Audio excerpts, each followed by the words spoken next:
3-14. Si en mathématiques, t'es un gros bolos, ne crois pas que c'est magique. Il faut que tu bosses, regarde plutôt les tutos d'un vrai beau gosse. Professeur Thomas, frère, C'est lui le boss.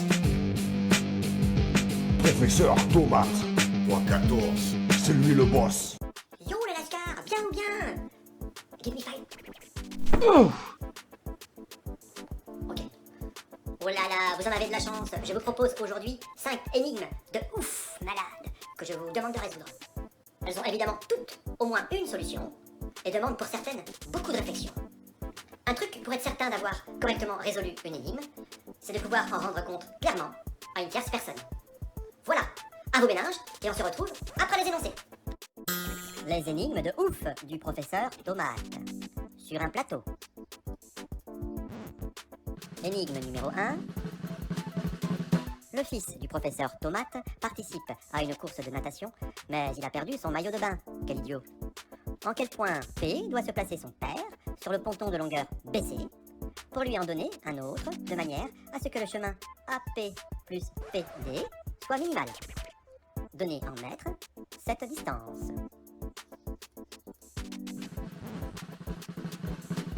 Énigme numéro 2. Le professeur Tomate a hérité de 9 colliers de perles toutes identiques. Hélas, un seul collier est constitué de véritables perles. Une vraie perle pèse 5 grammes, alors qu'une fausse pèse 4,5 grammes. Malheureusement, les piles de sa balance sont usées et il ne peut procéder qu'à une seule pesée. Comment doit-il s'y prendre pour déterminer quel est le collier de vraies perles?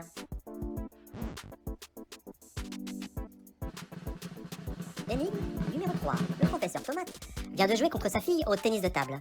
Sa femme lui demande: alors, qui a gagné? Quelle question? Ta fille, bien sûr, et 3-7-0. Et combien de points as-tu marqué en tout? Écoute, si tu multiplies mes points gagnés à chaque set, tu obtiendras 36. Et si tu les additionnes, tu obtiens son âge. Je ne peux toujours pas deviner à ce stade. Oui, je sais. Alors sache que le premier set était serré et que les deux autres ont été catastrophiques. Ah, merci, j'ai trouvé. Quels sont les scores des 3 sets, sachant qu'un set se gagne en atteignant le premier 11 points. Énigme numéro 4. Le professeur Tomate rêve qu'il fait la queue au purgatoire avant de savoir s'il ira au paradis ou en enfer. Le gardien, qui est un farceur, explique à toutes celles et tous ceux qui attendent qu'il distribuera leurs auréoles dans 10 minutes. La règle est la suivante. Ils devront deviner s'ils ont une auréole ou pas au-dessus de leur tête, mais sans la voir et sans dire autre chose que « j'ai une auréole » ou « je n'ai pas d'auréole ». Le premier qui pourra s'exprimer sera le dernier de la queue, c'est-à-dire celui qui voit toutes les têtes devant lui, sauf la sienne. Le deuxième à parler sera celui juste devant lui, etc. Celui qui dira « juste » ira au paradis. Par contre, celui qui se trompera ira en enfer.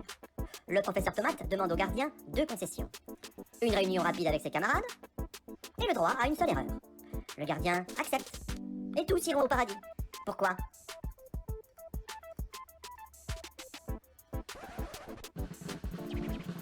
La nuit suivante, le professeur Tomate rêve de nouveau qu'il est au purgatoire. Mais cette fois-ci, il retrouve 2 amis mathématiciens. Le gardien farceur les dispose, cette fois-ci en triangle, et leur dit: je n'ai malheureusement pas assez d'auréoles pour vous 3. À la fin de mon discours, apparaîtra, ou pas, une auréole au-dessus de votre tête, que seuls les autres pourront voir. Si vous tentez de communiquer, vous irez tous les 3 en enfer. Attention, le premier qui prendra la parole devra annoncer ce qu'il y a au-dessus de sa tête et de celle des 2 autres. À la fin du discours, le professeur Tomate constate que ses amis n'ont pas d'auréole. Au bout d'une minute de réflexion, il dit: aucun de nous n'a d'auréole. Bien joué, dit le gardien, qui envoie les 3 amis au paradis. Quel a été le raisonnement du professeur Tomate?